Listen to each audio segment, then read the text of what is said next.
Bonjour et heureux de vous retrouver sur ce plateau. Nous allons parler dans cette émission de fraternité, de mission et de miséricorde. Comment annoncer l'évangile en Isère? Nous en parlons avec l'évêque de Grenoble-Vienne, Monseigneur Guy de Kérimel. Bonjour. Bonjour. Bienvenue sur ce plateau. Peut-être vous pourriez, pour commencer, nous rappeler les contours de votre diocèse, pas seulement géographique, mais aussi spirituel. Alors, le diocèse est un grand territoire entre Lyon et Gap, on peut dire, et entre le Rhône et les montagnes. Et avec 1 250 000 habitants, donc un diocèse assez peuplé, avec l'antique cité de Vienne, dont la devise est Civitas Sancta, qui était donc un archidiocèse prestigieux, et donc 9 monastères, dont la Grande Chartreuse, le sanctuaire de Notre-Dame de la Salette, donc qui est un haut lieu spirituel, mais nous avons aussi le Saint-Antoine-l'Abbaye, et l'ancienne abbatiale de Saint-Antoine-l'Abbaye avec les reliques de Saint-Antoine égyptien, qui est un lieu magnifique, intéressant et que j'aimerais essayer il y a énormément de touristes, mais j'essaie de l'animer, d'en faire aussi un lieu d'évangélisation. Une terre marquée par une histoire sainte. Voilà, oui. En même temps, c'est pas les terres très chrétiennes de l'ouest de la France, ou même par rapport au diocèse de Saint-Étienne, il y a moins de racines chrétiennes. Mais c'est une terre intéressante avec aussi, sur le plan économique, toute la recherche, en particulier à Grenoble, les nanotechnologies, et Grenoble qui est une ville bouillonnante en permanence. Alors vous avez décrété une année de la miséricorde et de l'appel dès septembre, oui. Anticipant en quelque sorte l'ouverture de l'année sainte Oui. de la miséricorde. Comment vous est venue cette intuition, cette idée de lier à la fois l'appel et la miséricorde? Alors très concrètement, d'abord nous avions pensé à une année de l'appel et puis nous avons eu l'annonce du pape parlant du jubilé, annonçant le jubilé de la miséricorde. Et je me suis dit, en fait, les deux vont profondément ensemble. Et quand on lit certains appels dans la Bible, quand on lit Saint Paul, l'appel de Saint Matthieu, etc., on voit que les deux sont profondément liés. Et puis en plus, je me suis rendu compte, et pour moi ça a été une confirmation, c'est que la devise du pape lie absolument les deux. Justement, c'est une citation de Saint Bède le Vénérable commentant l'appel de Saint Matthieu dans l'Évangile. Miserando adque eligendo. Voilà, miserando adque eligendo. Et donc pour moi ça a été une confirmation, je me suis dit bon c'est très bon et j'ai déjà prêché sur ce thème à notre pèlerinage diocésain à la Salette justement et je trouve que voilà, c'est profondément lié et qu'au fond quand Dieu nous fait miséricorde il nous appelle, mais en particulier ou quand il nous appelle c'est toujours un acte de sa miséricorde. Pour vous, dans votre diocèse, vous êtes engagé dans une démarche qui consiste à mettre les fidèles laïcs, j'allais dire, comme cheville ouvrière de la mission. Racontez-nous. C'est-à-dire que, comme dans bien des diocèses, nous avons peu de prêtres et pas assez, et les prêtres sont souvent bien écrasés par la tâche. Ils ont des grandes paroisses avec donc un certain nombre de clochers, etc. Et donc, nous avons décidé de faire basculer un certain nombre de laïcs en mission ecclésiale sur les paroisses aussi pour donc stimuler les prêtres. Alors évidemment, il faut trouver des vrais apôtres et qui puissent vraiment collaborer avec les prêtres et avec tous les laïcs acteurs de cette paroisse. Et puis, depuis l'aide pastorale aussi, j'avais demandé à chaque paroisse de faire un projet d'évangélisation. J'avais encouragé les chrétiens à se mettre en fraternité autour de la parole de Dieu, pour que, y compris dans certains villages où il n'y aura plus la messe dominicale que peut-être une fois par an, 2 fois par an, que les laïcs puissent, qu'il y ait une flamme qui reste sur ce village et que ces fraternités soient des fraternités ouvertes, c'est-à-dire qu'on ose inviter le voisin, on ose. Et je m'aperçois qu'il y a des gens, en tout cas du côté de Bourgoin-Jallieu, il y a un monsieur qui a accepté de participer à ces fraternités. C'est un monsieur qui n'avait pris ses distances avec l'Église, qui n'est pas un pratiquant habituel. Donc, et je sens qu'aujourd'hui, il y a des attentes autour de nous. Et donc, il faut que nous sachions les rejoindre. Alors justement, Monseigneur, vous parliez de Bourgoin-Jallieu, pas très loin. Nous sommes rendus à Biol, c'est dans la vallée de l'Ain. Il y a dans ce village 1500 habitants et plusieurs fraternités ont vu le jour. Voici le témoignage de 3 participantes qui se retrouvent le premier mardi de chaque mois. Je vous propose de les écouter.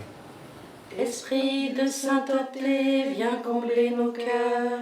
Chaque jour fait de nous des témoins du Seigneur. Ce qui m'a motivée, c'est dans un agenda bien rempli, c'est vraiment de faire une halte avec le Seigneur et avec d'autres personnes que je rencontrais à la messe dominicale, mais avec qui là, je vais pouvoir partager sur la parole de Dieu. En fait, je suis la plus jeune, ma grand-mère a 90 ans, et du coup, c'est d'une richesse énorme de pouvoir se rencontrer, toutes générations confondues. Parce que j'ai toujours beaucoup de mal, moi, à me situer dans la Bible. Quand on lit un texte isolé, de se dire, tiens, où est-ce que ça se situe dans la Bible? Qu'est-ce qui s'est passé avant, qu'est-ce qui s'est passé après? Et les personnes plus âgées que moi m'apportent une aide précieuse et du coup, c'est formidable. À l'église, on écoute le prêtre et on est statique. On n'est pas personnellement engagé dans ce qui se passe, sinon à l'intérieur de soi. Tandis que là, il faut qu'on s'exprime davantage sur les idées qu'on peut avoir et sur ce qu'on ressent quand on lit un texte. J'aurais toujours aimé approfondir davantage la parole de Dieu, en général. Mais je n'ai jamais eu l'opportunité de le faire. Et j'ai répondu avec empressement parce que ça me plaisait beaucoup. C'est marquant, Monseigneur, d'entendre le témoignage à l'instant de ces femmes, et notamment Marie-Hélène qui dit « J'ai jamais eu l'occasion d'approfondir la parole de Dieu ». Oui, mais ce n'était pas dans les habitudes. Alors, ce sont des gens, elle et son mari, étaient des fidèles de la prière du chapelet, fidèles du pèlerinage diocésain à Lourdes, et des gens vraiment admirables, de saintes personnes, très, très discrètes, mais fidèles, priant beaucoup pour les vocations aussi. Mais voilà, on ne partageait pas la parole de Dieu, on écoutait la parole de Dieu à la messe du dimanche, et on écoutait le sermon ou l'homélie du prêtre, mais c'est tout. Et qu'est-ce que ça change alors, du coup, ces petites fraternités? Ce que ça change, d'abord, on se voit dans un autre contexte que la messe dominicale, et on apprend à se connaître et à partager des choses plus personnelles. Donc, pour moi, il y a deux choses. Ça nourrit le disciple, puisqu'il écoute la parole de Dieu, il se met à l'écoute de la parole de Dieu, ça le nourrit dans sa foi, et donc forcément la célébration dominicale sera plus riche de toute façon, et puis ça crée la communion, et donc on va vers de vraies communautés de disciples de Jésus-Christ qui, on l'espère, de plus en plus nourris de la parole et de l'Eucharistie, auront envie de le partager toujours plus largement, parce que voilà, quand on a osé déjà se mouiller dans un petit groupe où on se connaît au moins au début, eh bien, après on espère que ça va grossir et que les gens, du coup, il y aura des têtes nouvelles. Mais voilà, ça nous constitue frères et sœurs, profondément. Ça suscite une maturation missionnaire? Oui, moi j'en suis convaincu, oui. J'en suis convaincu, oui. Et qui arrive dans quel contexte ecclésial? Parce que vous l'évoquiez un peu au début de cette émission. C'est un contexte extrêmement déchristianisé, où pour moi, si vous voulez, nous avons entretenu une illusion de chrétienté pendant des années, et en fait, en faisant fonctionner un système, et la foi, c'est dans un contexte extrêmement sécularisé, c'est petit à petit a été fortement ébranlé, et on s'aperçoit que quelquefois derrière nos fonctionnements, eh bien, la réalité est très pauvre, très, très faible. Donc il faut à tout prix aujourd'hui relancer et nourrir la foi, et relancer un élan nouveau, un élan missionnaire pour voilà. D'abord, moi je passe mon temps à dire aux chrétiens, réveillez-vous, il y a des urgences, parce qu'encore une fois, il y a des attentes autour de nous. Et puis, oser. Et aujourd'hui, il faut, dans un contexte aussi de profonde instabilité, d'un monde inquiet qui se cherche, alors au niveau local, au niveau national, au niveau mondial, eh bien, c'est le moment de reprendre des initiatives, c'est le moment d'avoir de l'audace, c'est le moment d'être créatif, c'est le moment d'être inventif. Même si les chrétiens font partie aussi de ceux qui peuvent être inquiets.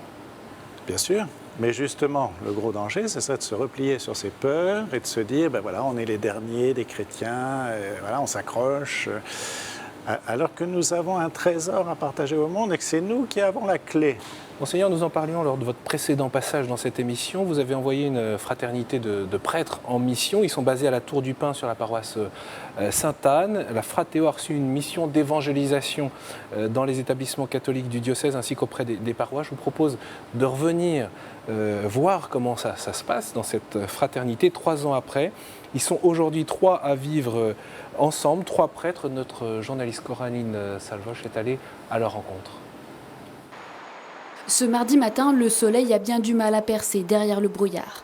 Dans l'église Sainte-Anne de la Tour du Pin, la journée a déjà commencé. Comme tous les jours, l'équipe des 3 prêtres de la Frateo prit les laudes avant la messe. Voici le père François-Marie, c'est l'heure du petit déjeuner avant une heure d'adoration. Depuis 3 ans, la fraternité s'attelle à vivre ce temps de prière en commun. La première année, on s'était dit on va le mettre le mercredi, avant la messe de 18h30. Et concrètement, la première année, tout de suite après, il y a eu d'autres messes qui se sont greffées pendant le temps de l'adoration. Donc après la deuxième année, on s'est dit on va mettre ça le matin, avant des laudes. Mais alors là, c'est parfois un peu dur de se lever. Puis là, finalement, on s'est dit autant les mettre le mardi matin. Quand on se retrouve tous ensemble, ça donne une impulsion pour notre semaine véritablement qui va être du coup placée sous le regard du Seigneur. Après l'adoration, pour le père Christophe, le mardi, c'est l'occasion de faire le point sur les dossiers et les missions en cours. La Frateo accompagne les établissements catholiques du diocèse. Chaque mois, il partage le quotidien des élèves pendant 1 jour ou 2 de la maternelle au lycée. Un vrai privilège pour le jeune prêtre. Ça les aide à se poser des questions sur le sens de la vie, sur les grandes questions comme après la vie, la prière, la souffrance, le mal dans le monde, qu'est-ce que réussir sa vie. Voilà, tout cela, on essaye de témoigner à travers notre vie. Le père Christophe a été ordonné il y a 4 ans, c'est sa première expérience en tant que prêtre. Et la mission est bien remplie. Aux côtés des établissements scolaires, la Frateo gère la vie de la paroisse, soit 31 villages et 45 000 habitants. Alors aucun doute, pour le père Christophe, la vie fraternelle est un atout. Pour moi, c'est très clair. On n'aurait jamais pu faire tout ça tout seul. On a besoin de s'épauler les uns les autres. C'est à l'amour que vous aurez les uns pour les autres que l'on reconnaîtra que vous êtes mes disciples. Donc si les prêtres, déjà, eux, pouvaient commencer à vivre ça serait beau. Et en tout cas, nous, à notre petit niveau, c'est ce qu'on essaye de vivre au quotidien. Mais la vie fraternelle demande parfois quelques ajustements. Le père Simon est congolais. Dans la maison, il cohabite avec un Suisse et un Français. Alors, pour consolider leur vision pastorale commune, les 3 prêtres partagent chaque mardi la lecture d'un texte d'église. Au programme de cette rentrée, la miséricorde et le pardon.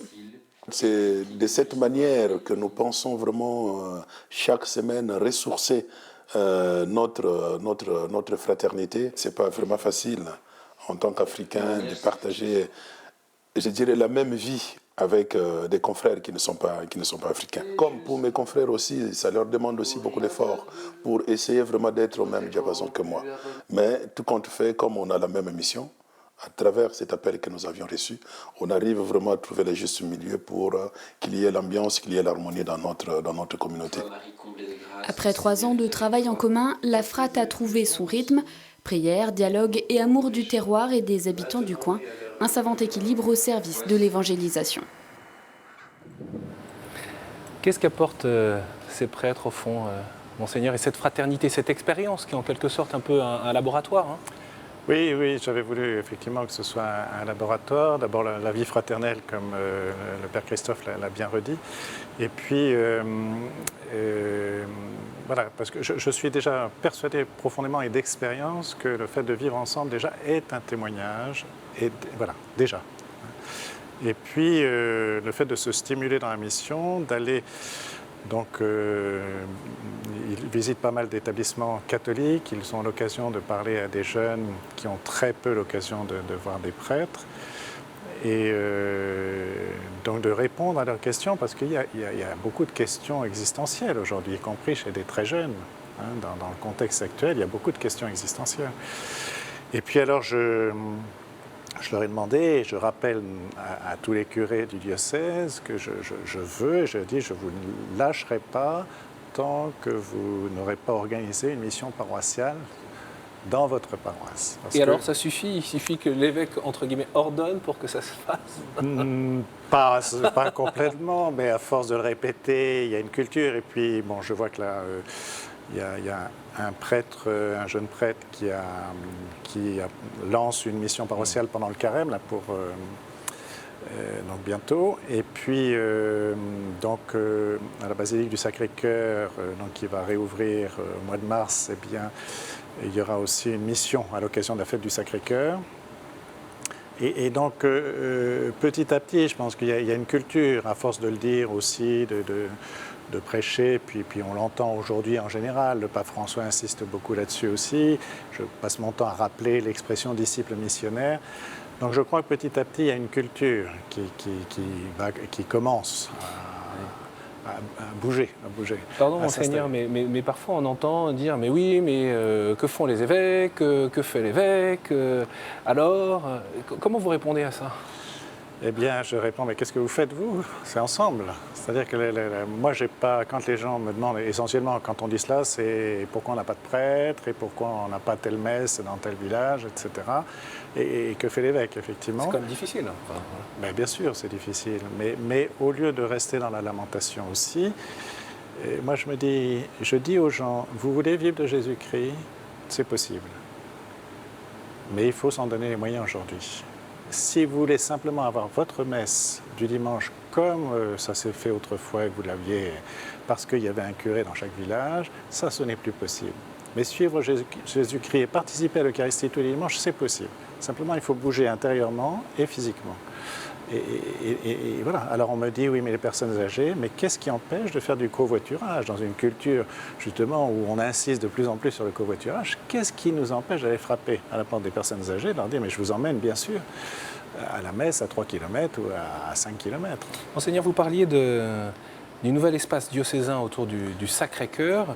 L'inauguration aura lieu autour de la messe chrismale, le 22 mars, avec effectivement la basilique complètement rénovée. C'est un projet pastoral important face au pôle multimodal de Grenoble. C'est aussi un gros budget, parce que c'est près de 11 millions d'euros qui ont été engagés là. Je vous propose de découvrir tout simplement ce nouvel espace diocésain en images, qui est aussi un pôle d'accueil, de prière et de formation pour des voyageurs et les diocésains. Face à la gare, la basilique du Sacré-Cœur de Grenoble fait peau neuve. À ses côtés, un immeuble flambant neuf, c'est le nouvel espace diocésain. Le père Patrick Gazot est vicaire général du diocèse et futur responsable de cette grande maison. C'est un cadeau que nous recevons de ceux qui étaient bien avant nous, avec une idée assez précise, une présence au cœur de la ville de Grenoble. Et ce n'est pas une structure paroissiale, c'est un lieu nouveau, permettre aux personnes qui vont entrer de faire la rencontre du Christ. Objectif du projet, assurer une nouvelle visibilité à la basilique du Sacré-Cœur et offrir aux passants comme aux diocésains un espace de repos, de prière et de formation. Au cœur de la maison, un vaste espace dédié à la famille. Avec des personnes bien sûr qui seront formées à l'écoute, des personnes qui seront formées aussi à aider. Donc je pense à des conseillers conjugaux, je pense à des psychologues, des pédopsychologues. L'Église, je le crois profondément, peut aider les familles sur plusieurs niveaux, le plan humain, aider le couple, mais aussi sur le plan spirituel. Et ce lieu sera aussi un lieu d'annonce, d'évangélisation. Une chapelle sera ouverte toute la journée et l'animation de l'espace s'est confiée à la communauté de l'Emmanuel, dont fait partie le père Gazot. C'est ici même que notre évêque a reçu la charge d'évêque de Grenoble en juin 2006. C'est ici aussi que j'ai été ordonné prêtre. Et c'est vraiment un lieu pour le diocèse entier. L'espace du Sacré-Cœur ne fonctionnera d'ailleurs qu'avec des bénévoles, une volonté qui permettra ainsi à tous les catholiques du diocèse de se saisir du projet pastoral du Sacré-Cœur. On est au cœur de la ville avec cet espace du Sacré-Cœur, un projet qui vous tenait à cœur. C'est le cas de le dire. Oui, qui me tient à cœur, effectivement. Et moi, je me dis, dans l'agglomération grenobloise, donc c'est une métropole, il y a l'église confiée aux jeunes, qui est un beau pôle, etc.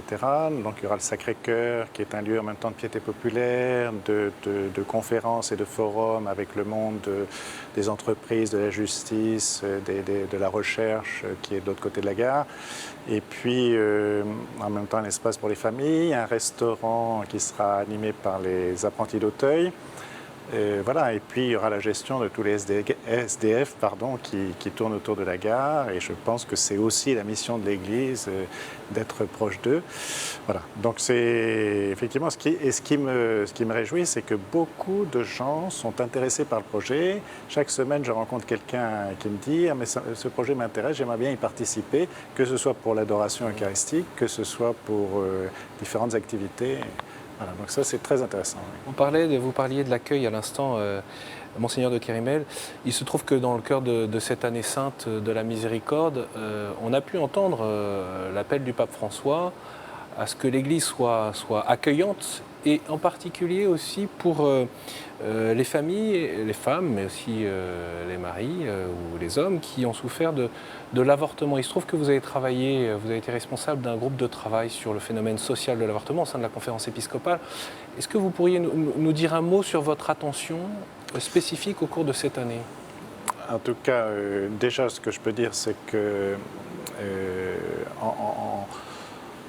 en creusant cette question, j'ai été frappé, je reste frappé par la souffrance des femmes. Et souvent, on parle de l'avortement comme une liberté pour les femmes, mais je m'aperçois que bien peu sont libres. Et si elles étaient vraiment libres, beaucoup garderaient leur enfant.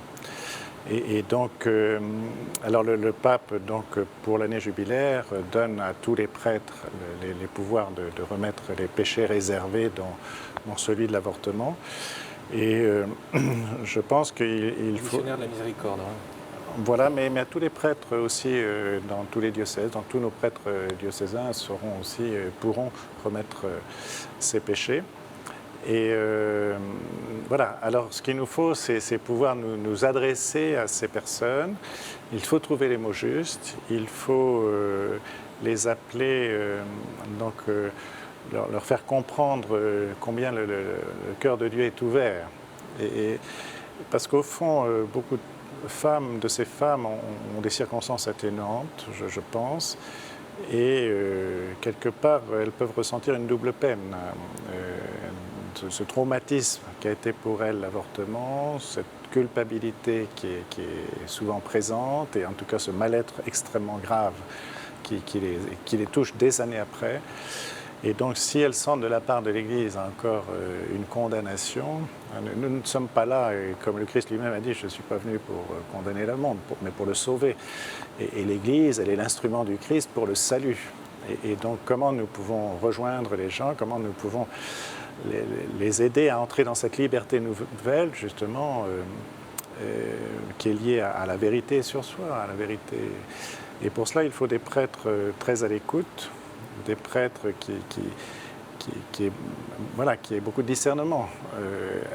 Une femme vient se confesser, j'ai avorté, il faut l'aider à parler des circonstances. Voilà, pour comprendre, pour que le prêtre lui-même comprenne où sont les vraies responsabilités, quel est le degré de responsabilité de la femme. Comme on parle peu de ce sujet, pour être honnête, on peut recevoir l'absolution quand on a choisi un avortement? Bien sûr, on peut recevoir le pardon de Dieu, bien sûr. Après, il faut aider la femme.